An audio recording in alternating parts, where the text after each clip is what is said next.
Okay.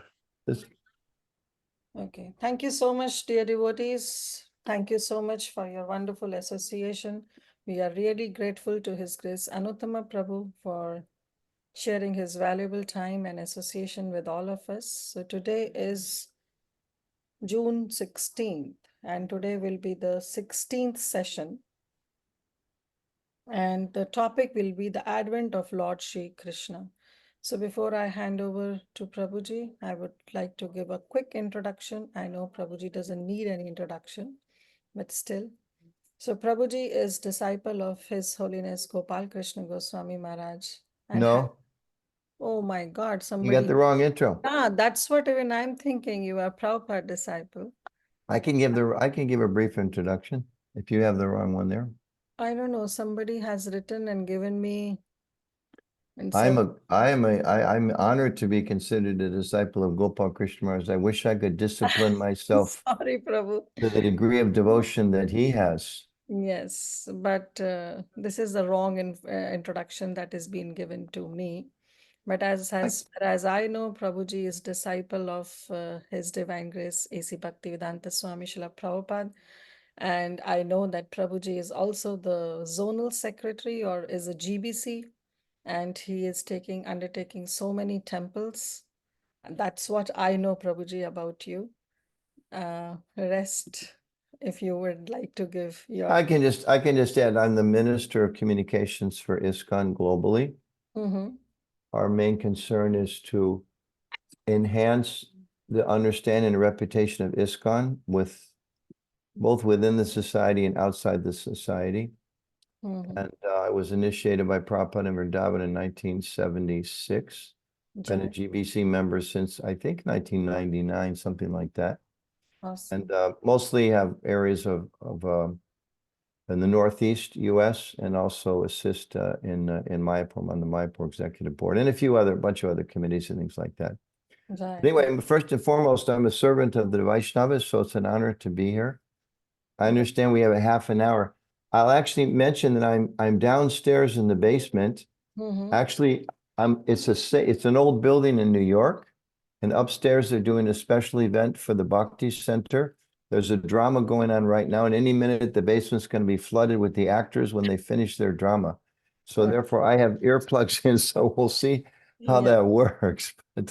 And it's interesting because it's an old bank. It's like the bank. I should wave the camera around. It's like the walls are about 3 feet thick, and there's a big heavy door. So I've never given a class from a bank, but it was reminding me how precious is Krishna Bhakti. So it's a nice meditation for all of us. So thank you for having me In here. such situation, you can connect to Krishna. That's so wonderful. Yeah, yes. And hopefully hopefully the internet connection will last too. We'll see.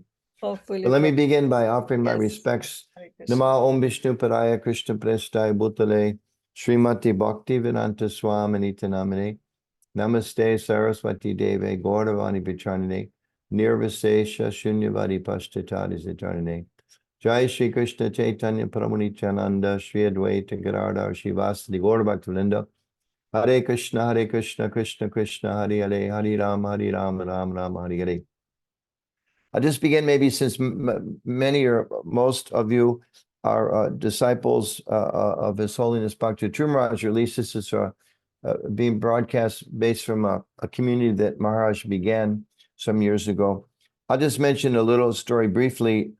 In Maharaj's last year or so, there are at least three different occasions where he and I had a conversation, and he was telling me, he said, Anuttama, it's essential that all ISKCON devotees understand ISKCON is unique compared to all the other movements, spiritual movements coming out of India, all the other mats. He said, all of the other mats, there's a guru, and he's in charge. And when he passes away, then the next one is in charge. And when he passes away, the next one is in charge. He said, ISKCON is not like that.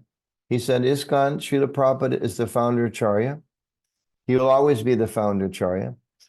This is not my mat or your mat or his mat or my temple. Your temple is Prabhupada's temple.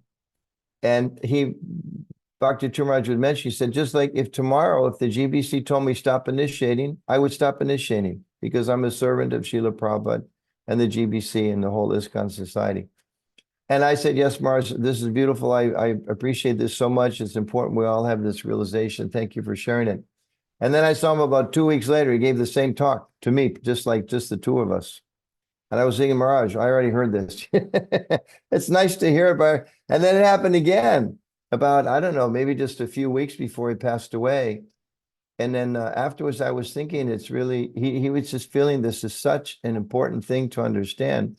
And we can see that as members of the International Society for Krishna Consciousness, as Bhakti Churmaj emphasized, if we don't keep Srila Prabhupada in the center, we start thinking this is my house or my temple or my this or my guru or my deities, instead of seeing that they're all connected through Srila Prabhupada, through the Parampara, and we're all cousins and cousin brothers and sisters of the global Hare Krishna movement, then it'll be very, very complicated for us to keep Prabhupada's mission intact. So just wanted to share that with you. Again, he told me 3 times.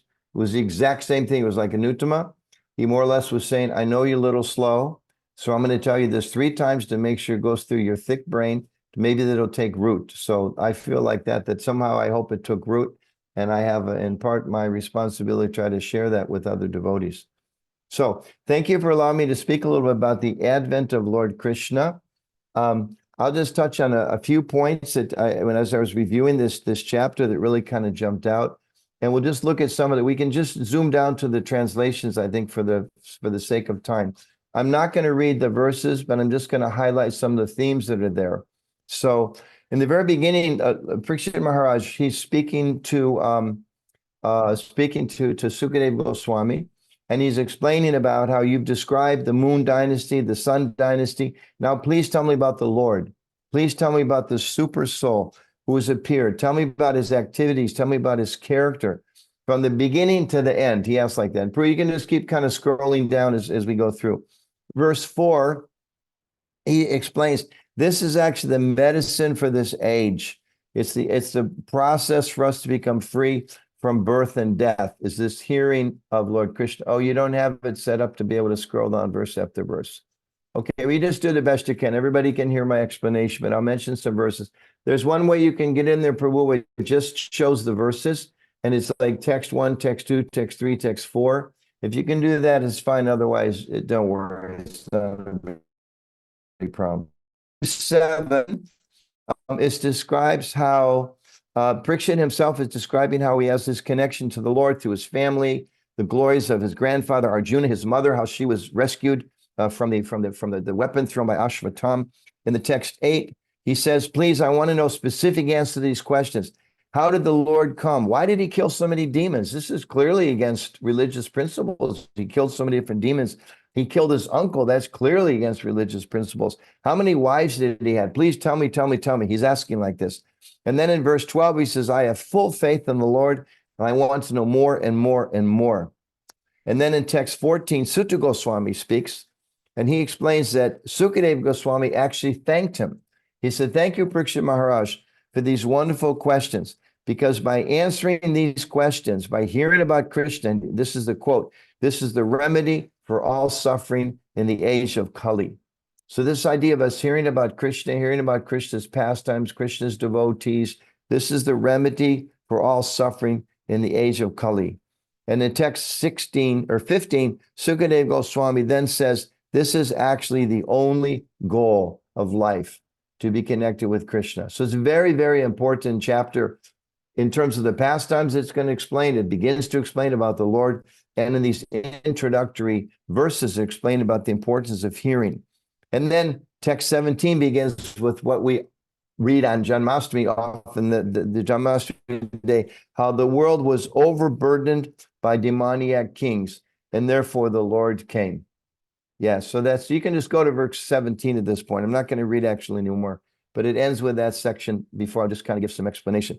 That the world was overburdened by demoniac kings, text 17, and therefore the Lord came. So this is actually very important. There it is. Once when Mother Earth was overburdened by hundreds of thousands of military phalanxes of various conceited demons dressed like kings, she approached Lord Brahma for relief. And then it explains how she went to Lord Brahma. They went and approached the Lord and asked him, please, you come and incarnate. And thus Krishna came. So this is actually a very, very important theological understanding for us.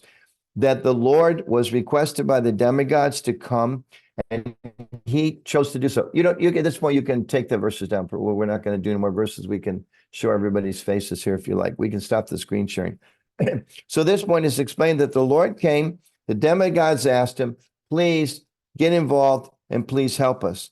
And this actually is a very, very important philosophical or theological foundational principle for Vaishnavas, for Gaudiya Vaishnavas, for members of the Hare Krishna movement, that the Lord, he creates everything, he maintains everything, and he destroys everything. We know he works through Vishnu and Lord Shiva, Lord Brahma.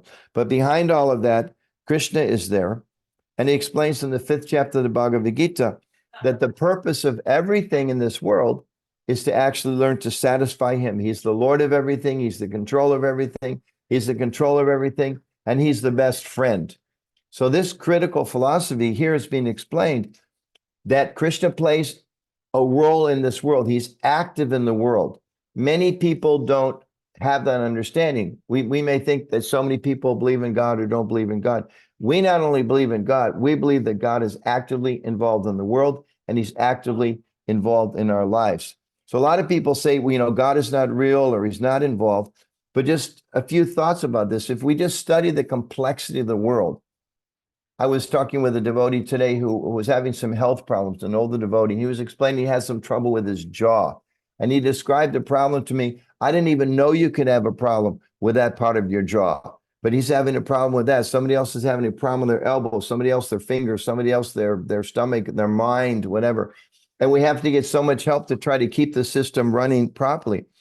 And it makes me think about, well, if so many things can go wrong, how is it so many things go right? Is it just by chance there's all these complex systems, just like looking at the one devotee who's got the fan spinning over his head. The fan stops going, and there's so many parts just in that one little fan that have to work perfectly right to get it, keep going around at the speed that you want. What to speak of that for the house to stand up and for all the other things we see around us. So the complexity of the world. I have a devotee that teaches physics and mathematics in the university, devotee friend at the university in West Virginia. And I remember asking her a couple of times, you're such a highly educated woman. How is it, you know, taking the mood of kind of a skeptic or that position? How is it you believe in God? I mean, intelligent people don't believe in God. You're a physics professor. How can you believe in God? And she gave that same simple explanation. She said the world is too complicated. Mathematicians that really study and are open and honest about it, they recognize that things are too complicated to happen by. And there's millions of thoughts going on within every single cell. And how complex the world is, there must be a God. The Shastras say there's a God. Many other Shastras, other traditions say there's a God. There's a controller. There's an intelligence behind it. So on that much, we agree with many different people that there must be a God and there must be an intelligence behind everything. So here in these verses, in this introduction to this chapter, it's very interesting because it's particularly helping us understand how involved he is. And we all know in this world, every single one of us, sometimes you have good days, sometimes you have bad days. Sometimes you go through a period of time, you're facing some kind of physical challenges or financial challenges or social challenges or issues with your family or issues with your boss, issues with the weather, global warming, so many wars, so many things in the world. And people sometimes think, well, maybe, you know, if there is a God, he doesn't really care. Just like there was a book written a few years ago, talked about how God is, he's either like, if he's the controller of everything, he can't be very nice. But we want him to be nice. So he must be nice, but actually not be in complete control. That was the theory that they came up with. But what we advocate, what's being, again, introduced here, is that he is very much involved. As we see, the Devas went, Mother Earth goes to Brahma, the highest being in this universe, and says, we've got a problem here beyond our ability to control it. Lord Brahma goes to the ocean of milk and he offers some prayers, and the Lord agrees to come. He says, you demigods, you come, men, women, all of you, come take birth on earth. We're going to solve this problem. So he's concerned about it. And he comes, he appears in this world just to resolve the situation. So we see that the Lord is actually very active. Our Vaishnava understanding, the Lord is very active. He's active as a super soul. He's there within our heart often giving us different kind of guidance. The question is, a lot of times we get some kind of good insights. Sometimes I think they use the word conscience. People think, well, it's my conscience. Well, I think that's probably the super soul talking to us. Then we have a choice. Do we want to accept what he says or not? He comes as so many saints, so many gurus, so many incarnations. He comes as a Shastra. He comes as a holy name, and he comes to help us. And in one of the, I think it's in text 17 in the purport to that text, Prabhupada says that the Lord actually comes as the Hare Krishna movement. In the sage, he explains this is the Lord manifesting as the Hare Krishna movement.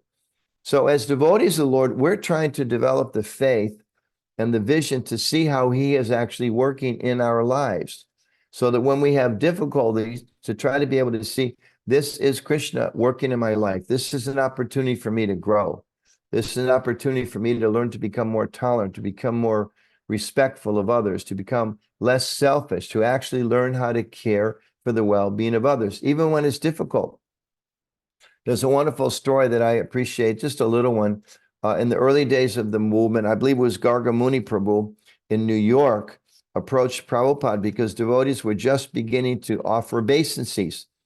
And he approached Swamiji, as he was called at that time, and said, Swamiji, the other devotees are paying obeisances, but I don't really feel like it. Is it necessary? And Prabhupada, instead of, just commanding him, no, you must do it, or you're a rascal for not doing it, or even maybe even saying it's not important, he didn't say that. He said, if you just do that, if you do this practice, the feeling will come.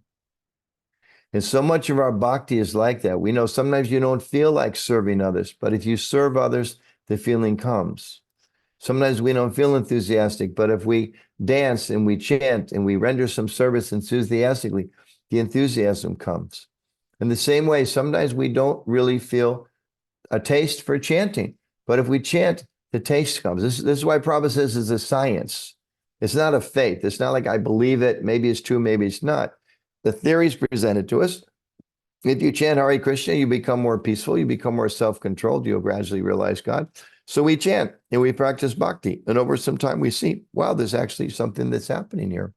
So these verses, they're a reminder to us. It's not just some event that happened thousands of years ago, or some people will say, well, this is just some kind of mythology. God's on an ocean of milk, and, Lord Brahma with his four heads. Like, wow. Like, I was a kid, I read a lot of nursery rhymes. I never read nursery rhymes as far out as the stuff that we talk about. There's some really far out stuff. But why not? Why can't God do that? Why can't God float in an ocean of milk? That's not possible. He's doing so. He's making that fan go around. He's doing so many. He's keeping, we eat every day. Who knows how the food is digested? We have no idea how the food is digested. You just put it in and it's digested. We don't know how the heart's pumping. Maybe the scientists, they have some ideas, but you go deep enough, it reaches a point, they say, we don't know the answer to that. That was my experience as a college student studying science for a while. You'd read the book and you go, here's the name of this part, and research has told us this and this and this. And 100 years ago, we didn't know the answer to that question. But then we learned the answer to that question. Then we learned this deeper question, and we went deeper and deeper until today, these are the questions we don't know. Every single chapter ended with the questions we don't know. Every doctor will say it reached a certain point.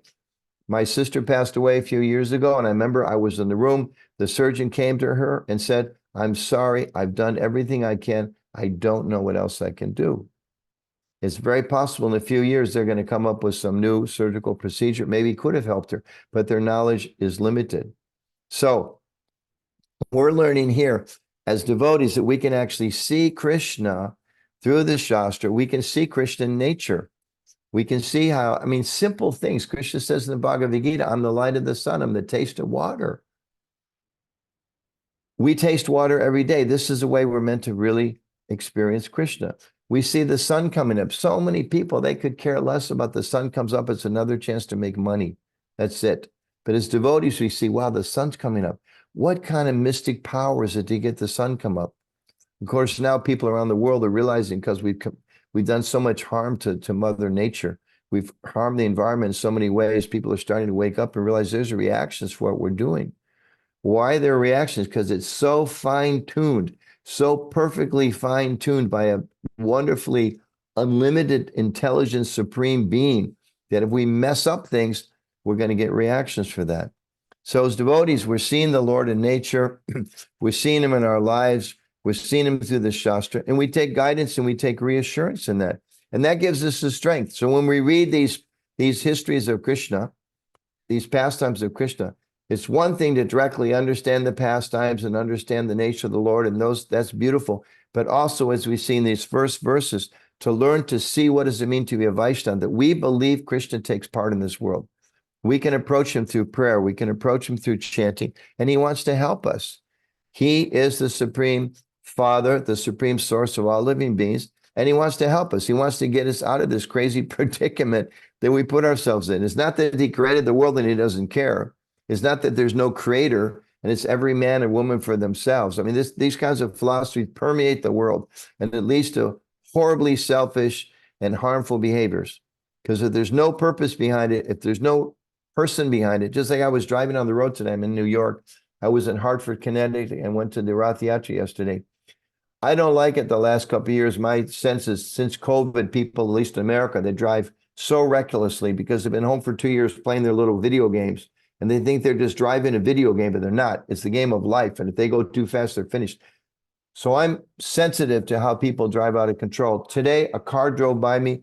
He must have been going 40 or 50 miles faster than anybody else. And he just woven out of traffic. I was ready to just see his car roll over a few blocks ahead. It didn't. I got off on an exit. Maybe it happened later. But so much faithlessness that there's anything worthwhile living for. So people are living such crazy lives. But as devotees, Prabhupada gives the example. When a devotee is when a child is with their parent, their father, their mother, they feel fearless because they know they're protected. So as devotees, we gradually realize Krishna is here. Krishna is watching over us. Krishna cares about us. We also become fearless, not reckless at all, conscientious, not reckless. But we have this fearlessness because we know Krishna is here and Krishna is going to protect us. So when we read these different histories of how the Lord comes, it proves to us that the Lord actually cares. And it's a reminder to us that all we have to do is turn towards him. I don't know how many of you know this is based out of Florida. So this is kind of like, I don't know, an American-based video here, but a lot of Indian names here. I don't know how many of you grew up as I did watching Wizard of Oz every year on television.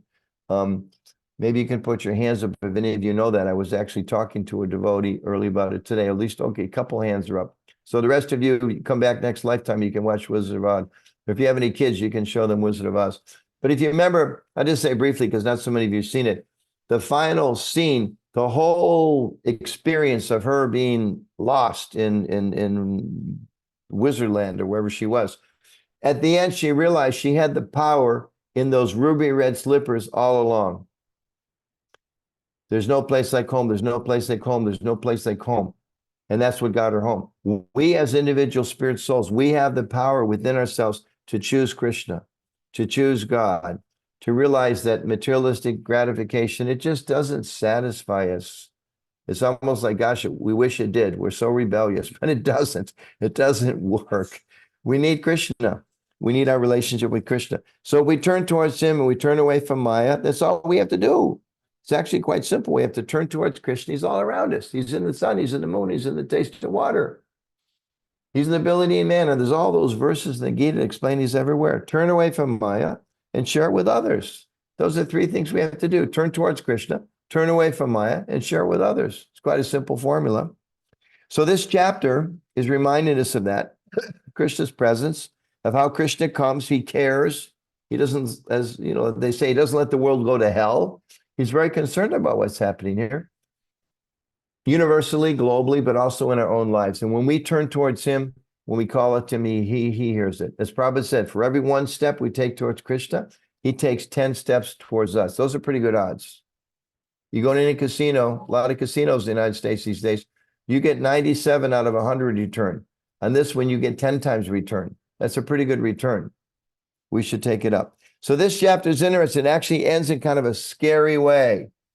If we flip to the last verses, it explains how Kamsa, initially he had released his sister, but then at the end he put Devaki and her husband in jail. He killed all of their children, one after another. He imprisoned them. He imprisoned his own father. And stuff got pretty bad.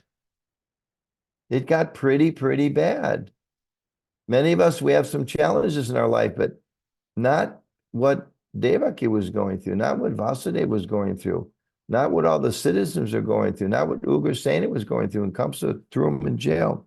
So it's a reminder, even in the most difficult situations, there's always a solution. There's always a solution. The solution is we take shelter of Krishna. We know that Krishna is my best friend. Bhoktanam Jakatapasam Sarvaloka Maheshanam. Suridam Savabhutanam Gyatvam Mam Shantim Richati. This is actually how to be peaceful. To remember, Krishna is my best friend. He wants to help me. He's trying to help me. And what I need to do is just turn towards him and act in that way. So these are a few thoughts on this verse, or this chapter, or this series of verses. And right now, according to my watch, it's about 8:26 minutes after the hour.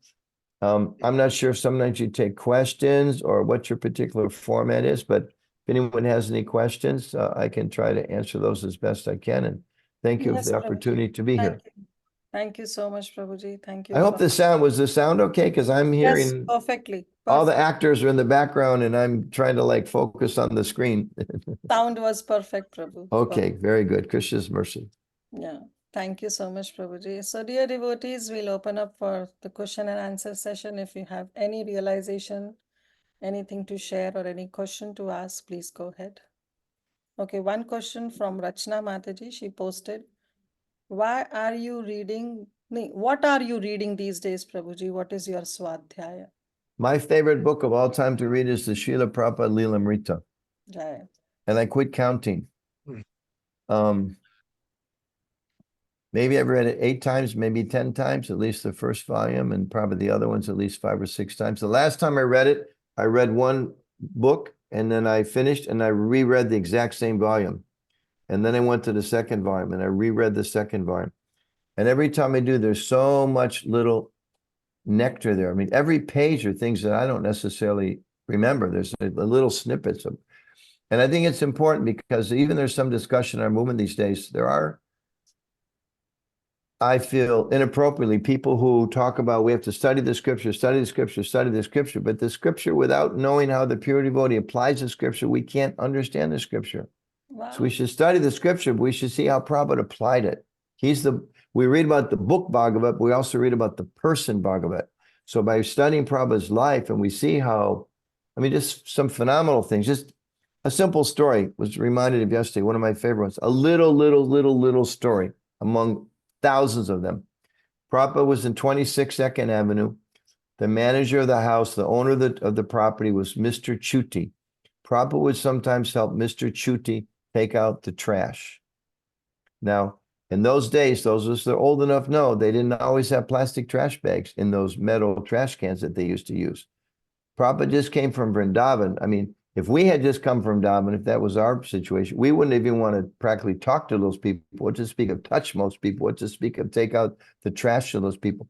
Prabhupada was such a humble mood of service, and he realized his movement was so fragile. The relationship with his landlord was so important. Perhaps just the compassion of his heart that he actually helped take the trash out. So many times we're like, I got more important things to do. I'm not going to take the trash out. Let somebody else take the trash out. Prabhupada was the guru, the founder charge of the movement. Sometimes he would do that out of a mood to assist this Mr. Chuti to make sure there was good relationships with this man who practically, without that temple, would have been a lot more problems. So that's just a little tiny snippet. I think about how I'm so puffed up. I say no to so many service opportunities with Prabhupada was helping Mr. Chuti take out the trash of the neighbors. There's thousands of stories. That's just one. So that's what I'm reading. That's what I always like to read. Thank you. Thank you so much, Prabhuji. Thank you. Yes, Prabhupada was the man, Krishna's man. I like that. He was Krishna's man. He is Krishna's man. Very nice. So there is one other question from Diana Corella Hall. Yeah, and then Mike had his hand up. So maybe after Deanna, we'll go to Mike. Is that okay? We'll do Deanna. Yeah. So I am working towards initiation. What sage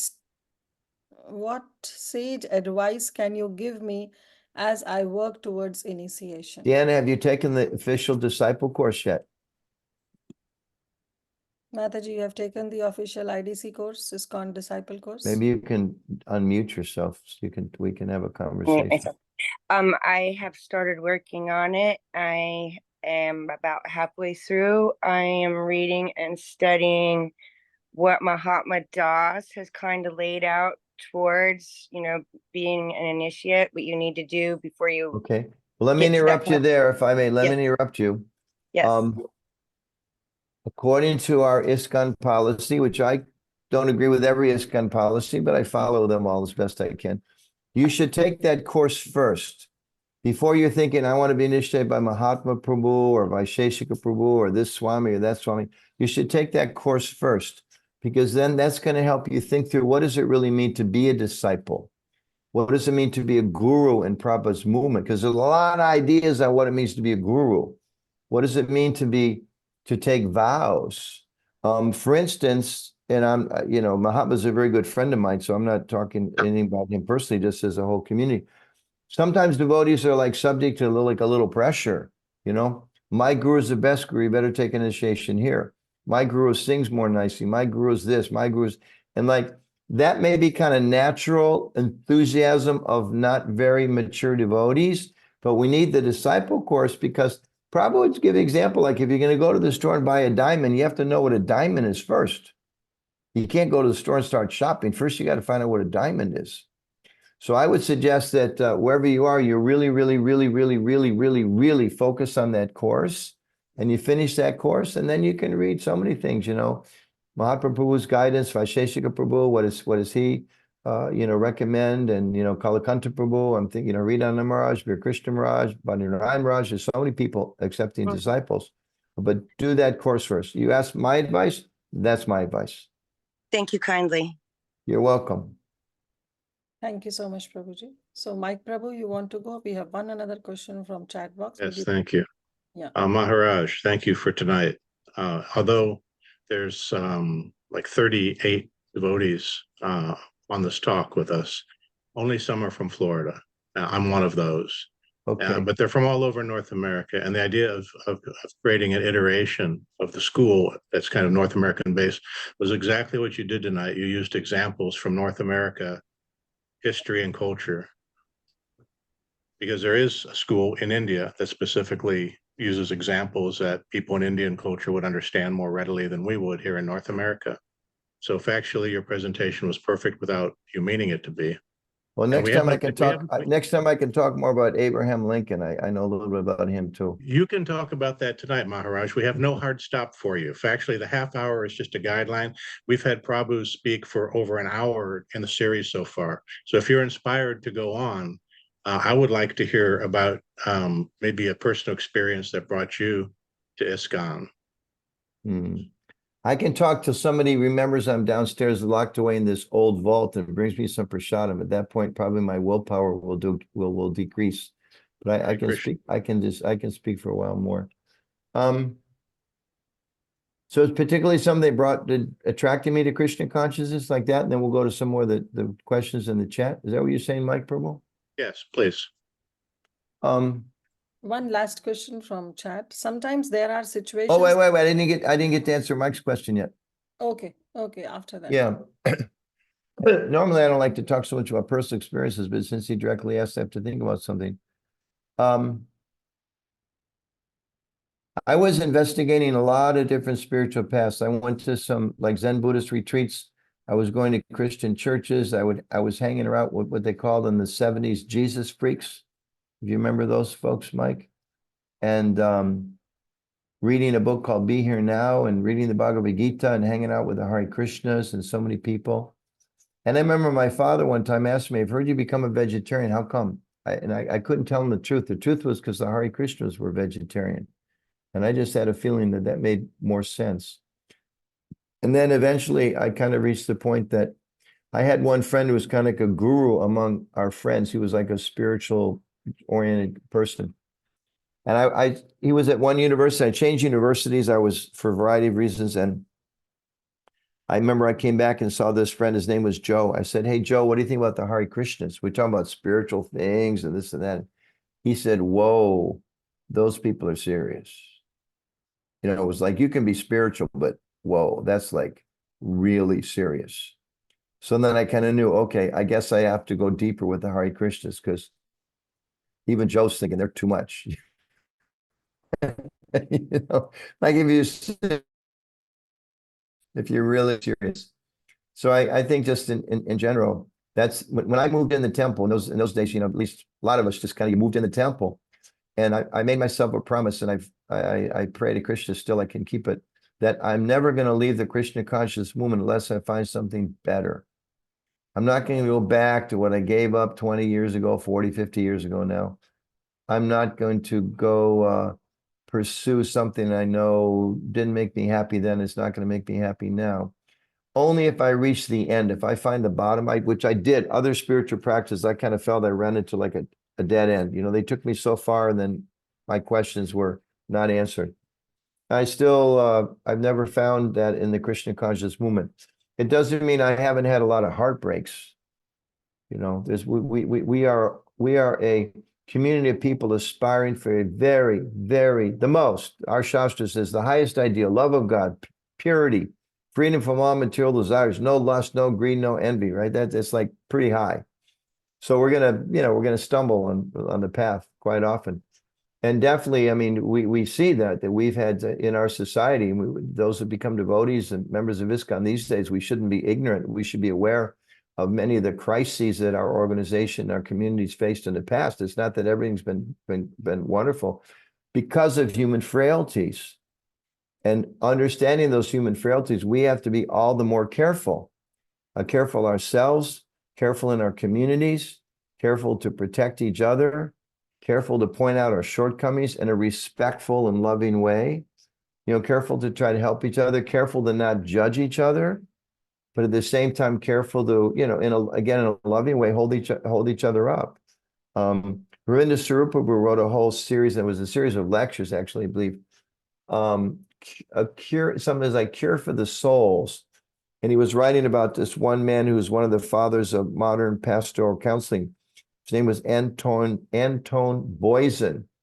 And a lot of revelations about spiritual practice, but the one thing that sticks out in my mind is how people sometimes, they have such high ideals in their spiritual practice. And if they can't make it, sometimes they pretend, or sometimes they actually have mental diseases, you know, from the tension, or sometimes they just kind of give it all up and, you know, go away and kind of degrade themselves. And that's really unfortunate, because Krishna conscious is all about you try. And if you have a problem, you try again tomorrow. You know, we're the ones that believe in reincarnation. It's like you never run out of chances. It's one reason I kind of gave up on my experience with Christianity, because most Christians think that you only get one shot at it. And I mean, I remember reading in the Bible that so many disciples came to Jesus and said, "This man's offended us. How many times should we forgive him?" And he said, 7 times 70. So that's 490. But I always thought, well, what does that mean? So you count 490, 489, 490. Okay, time's up. 491. I curse you this time. Jesus said, forgive you 490 times. No, I think he was trying to say that there's no limit to it. So in the same, if that's what we're supposed to do, well, what about God? He doesn't have to forgive people. He just forgives you once. It just didn't make sense. Doesn't make sense. So our philosophy is, you know, so wonderful in that way. So those are just like a couple of thoughts. I'm going to scroll up to some. There's a couple of questions here. This is from Rachna. Why are some ISKCON devotees leaving and joining the Gaudiya Math? Well, why are some ISKCON devotees leaving and joining so many things? People have free will. You can go where you want to. I mean, I know devotees that, you know, they came to Krishna consciousness, they become Christians, sometimes again. Sometimes people, sometimes people, they go away and become very absorbed in, you know, materialistic, you know, sinful, quote unquote, activities. Sometimes people get drawn to different organizations. Hopefully they're doing so because they're sincerely, you know, seeking something where they feel more comfortable at home and they want to cultivate their spiritual life. I think as devotees, we have to be much more broad-minded than we sometimes are. You know, there's many beautiful quotes from Srila Prabhupada about, there's one he wrote, he said, it's time that Hindus and Christians and Muslims work together because there's too much atheism in the world, paraphrasing that.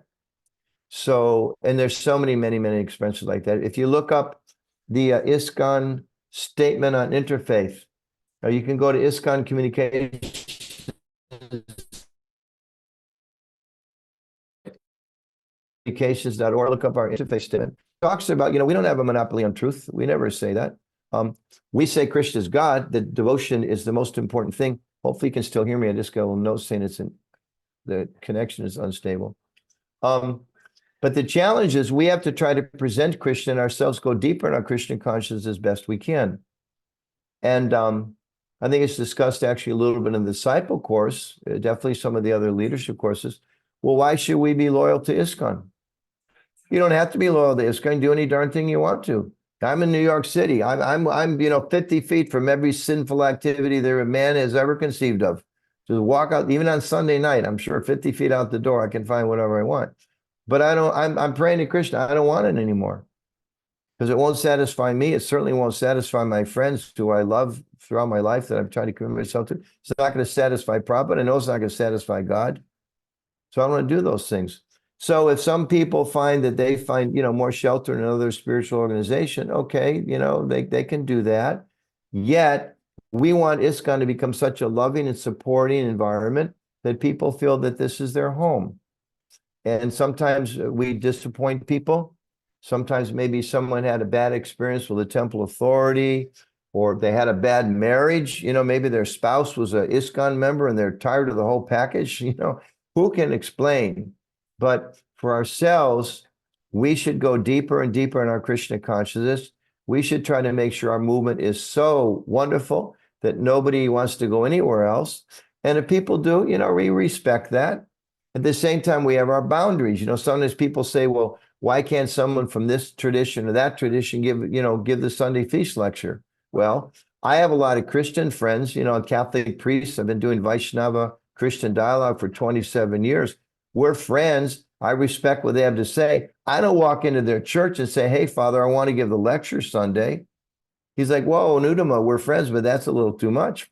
You're welcome to sit in the pews, or we can have a conversation, but you're not a member of our order. Welcome. Thank you very much. Have a nice seat. If they'll offer you coffee and donuts after the service. No, thank you. I don't eat. I don't think those are vegan donuts, but thank you anyway. The same way, people from another mat. Okay, we offer respect. Thank you very much. Here's the deities, and here's some prasadam, and have a nice day. You're not going to preach in our place, and we shouldn't expect to preach in their place. But we can be respectful. Like sometimes they say, good. What do you say? Good fences make good neighbors, right? So it's like that. It's reasonable. It's reasonable. It's a very reasonable thing. Oh, thank you. Okay, so should we do a few more questions? I have a little more time. Sure, Prabhuji. If you have time, we can take a few more questions too. Should I just scroll down the chat here? Yeah, there is one. Mataji is asking, sometimes there are situations where Krishna seemed not to help, even though one was helpless and prayed. How to see or understand it? Is Krishna okay with suffering from karma when he feels so? Yeah, this is, I think, one of the most, you're asking this question in a unique way, but it's one of the most challenging questions for those of us who are embodied in this world. There's a beautiful book that you may want to read, written by Gopal Hari or Gopal Gupta. It actually is his PhD thesis. And it basically, what we're looking at here is a question of theodicy. Why is there evil in the world? If God is good, I mentioned earlier this one, Rabbi Harold Kirshner, right? Why good things happen, why bad things happen to good people was his way of raising that question. Or theodicy, why is there evil in the world? So from the general sense, we understand that the evil in this world is forgetfulness of God.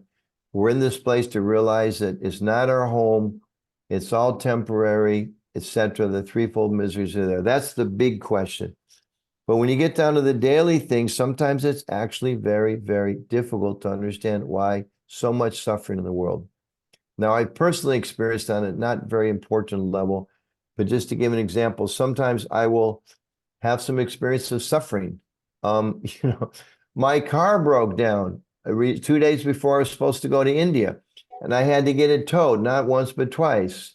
And, you know, it would cost a lot more money than it should have. And I ended up buying parts that I didn't need to. And had to spend a lot of money. It's like, Krishna, why? Well, for one thing, I came out of it thinking that this car is not a source of pleasure, it's a source of misery, and I'll use it in the Lord's service, but don't be so darn attached. That was, you know, a simple example.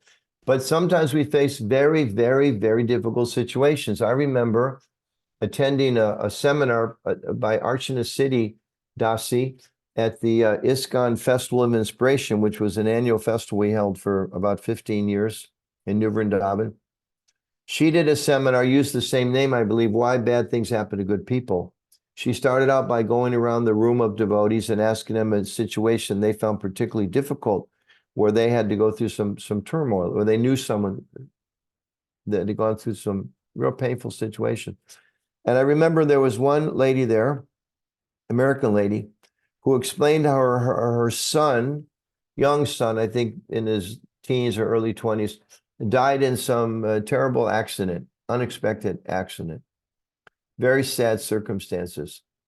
And the way she explained it, the whole room, I'm not exaggerating, was almost in tears, how much pain she felt over the loss of her son, and how she would give anything, including her own life, to have her son back, and, you know, give up my life that he could have lived. And, you know, why, Krishna, why did this happen? And, you know, going through all the different stages of grief that she explained that she personally had gone through. And, you know, everyone in the room went around, but hers was the most kind of, you know, tearing your heart in half. But I remember at the end of her sharing this, she mentioned how, because one of the final questions was, did anything good come out of your suffering? Like, I gave my simple example, my car was so painful, but another reminder, you know, it doesn't make you happy. Or sometimes there's a pain in your body, and you know, sometimes even people come close to death. You hear this regularly, and they realize, I've got a limited time. I better appreciate my wife or my husband better. I better spend more time with my kids. As a devotee, I better chant japa better. I better be more sincere. You know, sometimes these kind of heavy sufferings are reminders. But back to this lady who lost her son at the end when they were sharing it, is there anything at all that you learned or that you feel came out of this that was a positive thing? So when it came her turn, it was almost like everybody was holding their breath to see how was she going to answer this question? And she said, actually, I don't know, if nothing really, I don't think anything good came out of this. The most painful experience of my life, I would give anything to have my son back. And if there's anything that I learned from this experience, I learned how much Krishna must love us, because I'm feeling so much pain and separation from my son. I can only imagine how much love the Supreme Lord must feel for us, being the purest person, the source of all, the Supreme Father, Mother of everyone, how much he must hanker to have us back, and how much he loves us. That's what she said. I feel so much love for my son. I just get a glimpse of how much love God, Krishna, must have for us. And the whole room was like, you know, we needed a semi-tractor trailer of Kleenex. I mean, the room just was just crying and sobbing. It was just so heart moving. So I think sometimes, frankly, we can understand.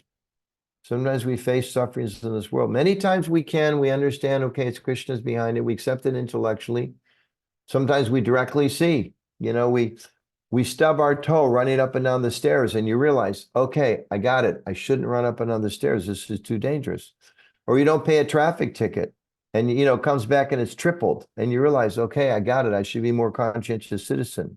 Or, you know, you yell at your teenager, and they get mad and they storm out of the house, and you freak out and wonder, are they going to run away or something? And then you realize, oh God, I blew it again. Sometimes those kind of sufferings we learn immediately. Other ones are harder to understand. And it becomes a real test of faith, But part of this whole process of being a devotee is coming to that point that, like Lord Chaitanya prayed, you can embrace me, you can ignore me, you can trample me, but you're my Lord. So part of the process of bhakti, I mean, it's such an exalted state of consciousness we're aspiring for. Krishna, you're God. Well, I know you're my best friend. Whatever you do, I know ultimately it's good for me. So those are just a few reflections on that very, very important question. Let's see. Machi, you got another one here? Any academic studies about leadership styles of Prabhupada? Wow. Well, there's an ISKCON leadership and management course, which is very much based on Prabhupada's teaching. It also, brings in some of the teaching example from other contemporary teachers and older teachers.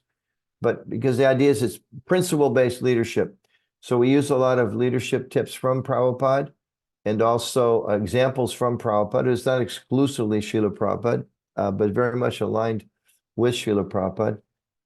That course is taught pretty regularly in Mayapur, maybe other places. I can't tell you right now where else to find out more about that. There's also GBC College. It's definitely based on principles of Prabhupada's teaching. They also draw from a lot of contemporary sources. That's a good resource. Mataji, any more questions there?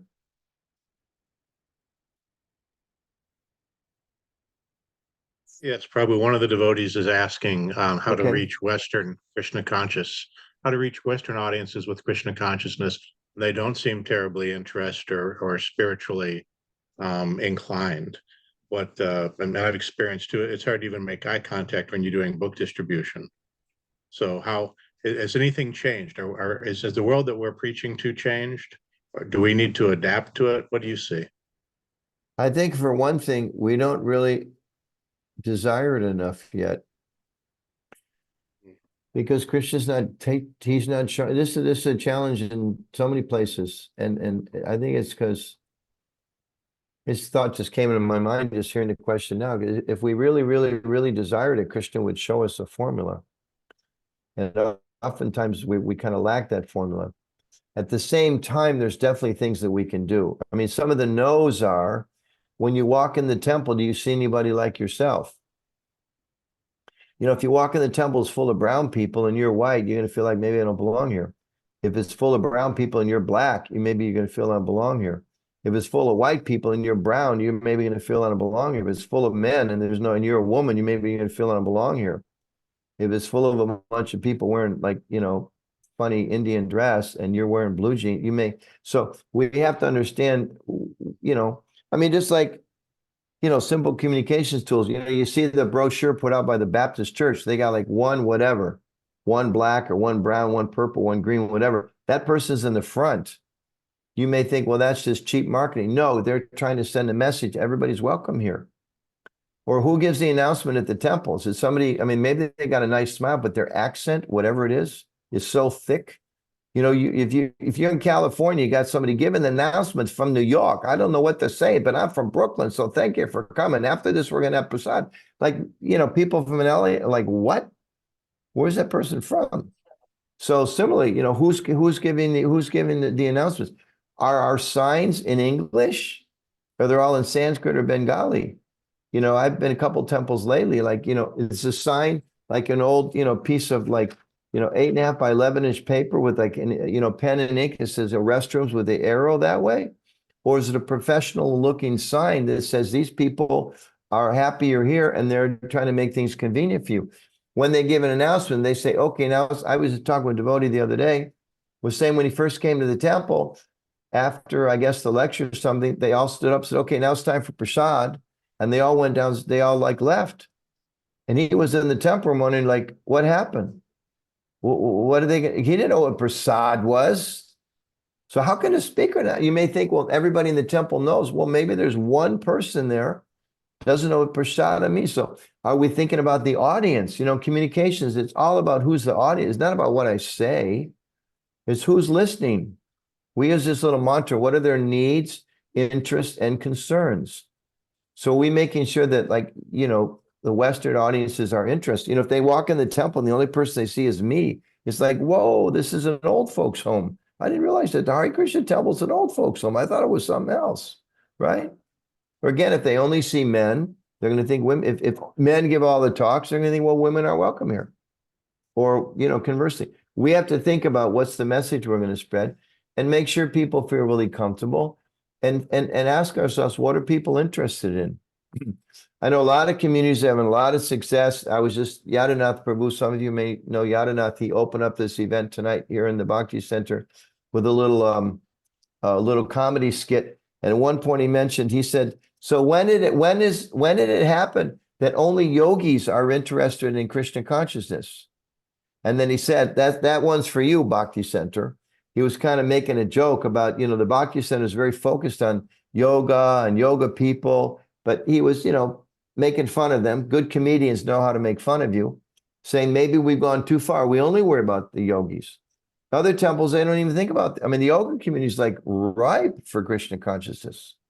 There's so many communities that are ripe for Krishna, but do we know how to explain it to people? And I'll end with this last thing. Am I helping people understand what they need for Krishna consciousness? Or am I thinking my quote unquote preaching is to tell them what turns me on about Krishna consciousness?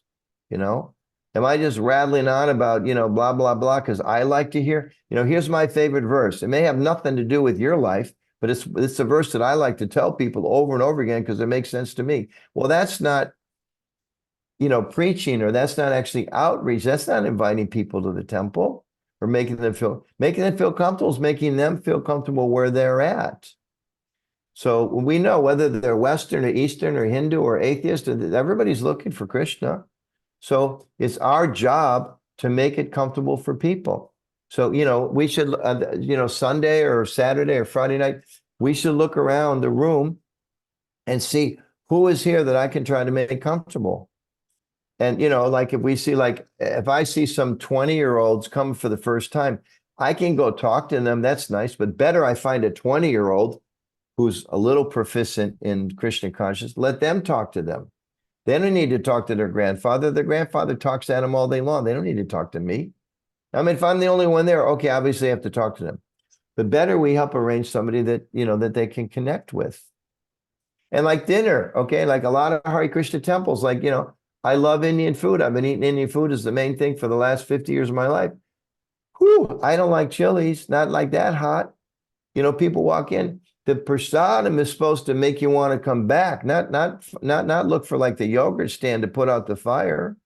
So who are we cooking for? Are we cooking for the people that we're trying to attract? Or are we cooking for me? I'm not very good at healthy food, but a lot of people are. So like, I like all the rich, heavy stuff, but is that what these days people come, they look at our prasad, like, where's the salad? We're probably the only community in the whole world I've ever experienced this. Whenever we rarely do have salad, you get a spoon to serve it with. Come on, talk about making barriers to spiritual's life, right? You ever tried? Seriously, nobody eats salad with a spoon except the Hare Krishna temple. We can make I'm in New York, there's probably 20,000 restaurants. I guarantee you there's not one of them that serves salad with a spoon. So, so we save, 20 cents. We don't buy forks. And another thing, I'll put a plug in for this. What are people interested in these days? People are interested in the environment. People are interested in a spiritual experience. They don't want to be lectured at all day long. They want to experience. We're all about experience. We got wonderful experience the food, experience the kirtan, experience the community. We are experience. We're great. So make sure we put forward the experience, and people are really concerned about the environment. So they come to our temple and, we're serving stuff out of, plastic cups and plastic bottles, and you use them once and you throw them away. They're like, well, you guys are a bunch of hypocrites. We're devotees. Somebody maybe can mute Shama Dasi, whoever that sound's coming from. We should be the best environmentalists. We should be the best neighbors. We should be the best employees. People should be like fighting over Hare Krishna employees because they know we're going to come on time. They know we're going to be clean. They know we're going to be cooperative. They know we're going to be agreeable. Why? Because my dear boss, I'm working hard for you, but I know who the real boss is. Widgets to move around the chessboard so I can the devotees of Krishna. I got to treat these people kindly. I got to have fair wages, fair conditions, make it, recognize if they're Hare Krishna devotees, they get Janmashtami off. If they're Muslim, they get Ramadan off. If they're Christians, I bend over backwards to make sure they get the Christmas holidays. because they're devotees of God. It's my job to take care of them, etc. So I can get off my soapbox now. That's a question I always like. So maybe we should stop. I got a message. Thank you so much. Appreciate your advice. Thank you. Hare Krishna Prabhu, it is such a wonderful speech. I mean, very time fashion. We are all should agree with you that it's not always like what I am want to give or they want to learn.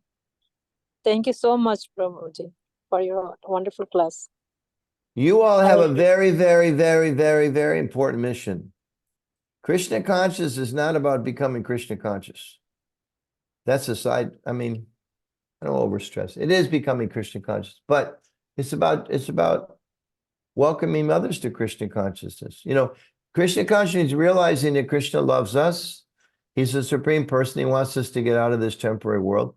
And especially Lord Chaitanya and Prabhupada and our gurus and our teachers, invite as many people as possible. You can't use force. It's not about force. It's about helping them make the choice. We should always remember that the spirit soul has free will. We're trying to help people understand how this choice is the best choice they can make. That's what we offer people. We can't force people. The more we try to force people, they're just going to push back the other way. Anybody's ever had a teenager? Anybody who ever been a teenager? You know, force doesn't work. Doesn't work. We got to make it so attractive to people. They got to come to us on Sundays because it's the best food in town. They got to come to our program because it's the best music in town. They really want devotee friends because we take the time to listen to them and to try to understand how they can make a little spiritual progress in their life. And if we do that, they're going to be knocking our doors down. We won't be asking these questions. How do we attract different kind of people? Maybe I'll end with one story that maybe you haven't heard, and then we should all go.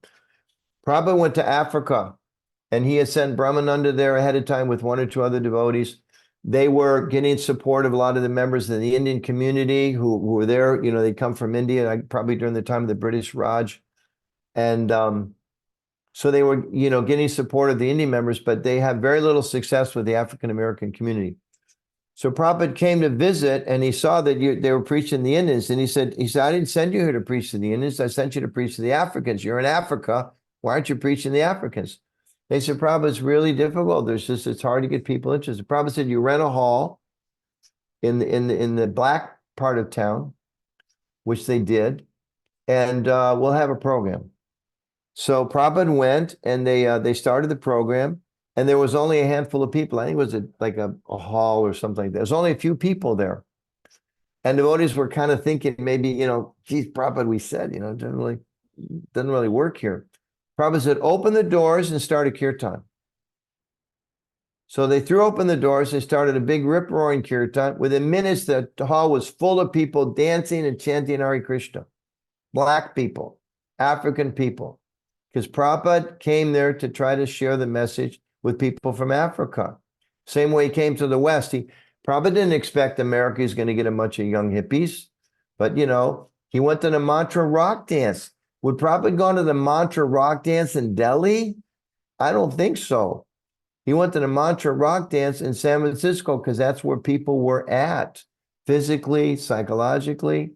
And it's funny because as he walked out the door, from the mantra rock dance, he mentioned a couple of devotees that were walking with him. He said, this is no place for a brahmachari. You can just imagine what it was like in, you know, the 60s. Janis Joplin, the Grateful Dead, rooms full of marijuana smoke, people gyrating as they danced. Prabhupada was so funny. He said, this is no place for a brahmachari. But he went there to give them Krishna consciousness. So same way when he went to Africa, went to Russia, he was so concerned about how to make Krishna consciousness relevant for them. So I love that story about Africa. Devotee said, Prabhupada, we don't know how to track this particular, you know, culture of people. Prabhupada said, no, we'll figure it out. So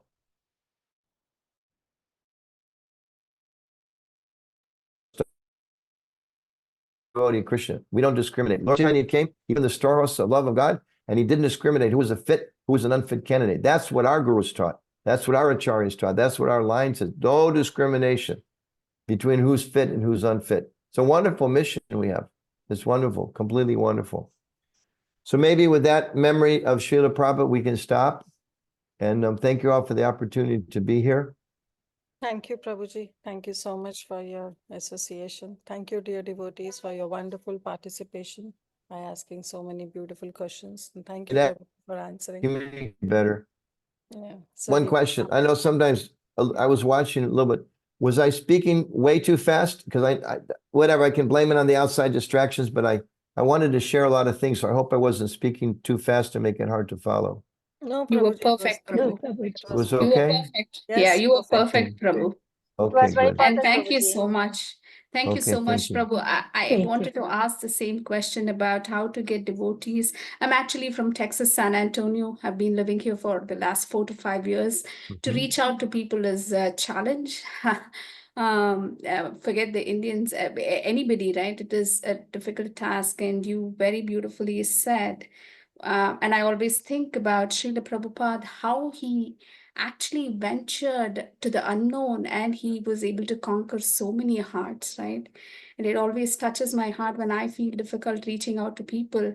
And he was without support, he had nobody, and still he made it happen. And that's the motivation. Every time I'm disappointed, I think about him and I'm like, he did it. I can keep trying. Thank you, Prabhu. Beautiful. Thank you, That's a Prabhu. very beautiful meditation. He did it and we're his servants. So we may succeed or we may fail. That's all Krishna's instruction in the Bhagavad Gita. He said, Arjuna, it's not up to you who wins this battle. That's me. Your job is to go do your duty. So our duty, we're part of Lord Chaitanya's army. Our duty is to try to give people Krishna consciousness in a humble way. We can't be puffed up. It's not like you walk in, hi, my name is so-and-so Das. I'm going to teach you about love of God, right? It's like, come on. Sometimes we think like that, even with very religious people. We think, well, no, we want to humbly share what little bit we know, and we hope they find it inspiring. If we have that mood, people appreciate it very much. Thank you, Prabhu. Thank you So, so much. thank you all very much. Srila Prabhupada Ki Jai. Prabhupada Ki ki jai. jai. Hare Krishna. Hare Krishna. Krishna. Kripa Hare sindhu Krishna. patitanam pavanebhyo Vaishnavebhyo vaishnavebhyo Vaishnavebhyo Namo Namah. Srila Prabhupada ki jai, Granth Jai. Jai Bhagavatam ki Prabhupada. jai, His Jai. Grace Hare Uttama Krishna. Prabhu ki Hare jai. Krishna. Thank you, Prabhu. Jai. Thank you, Prabhu. Thank you. Vaishnav Sangha Ki Jai. All of you Ki Jai. Jai. Haribol. Thank you, Prabhu. Haribol. Ram Devi. Okay, dear devotees, thank you all so much for joining. Thank you, Mataji. Thank you so Thank you, much. Mataji. Thank Thank you, Hare you. We Krishna. will end up our call Thank here. you. Join tomorrow. Please join tomorrow for another beautiful session. Hare Krishna. Hare Krishna.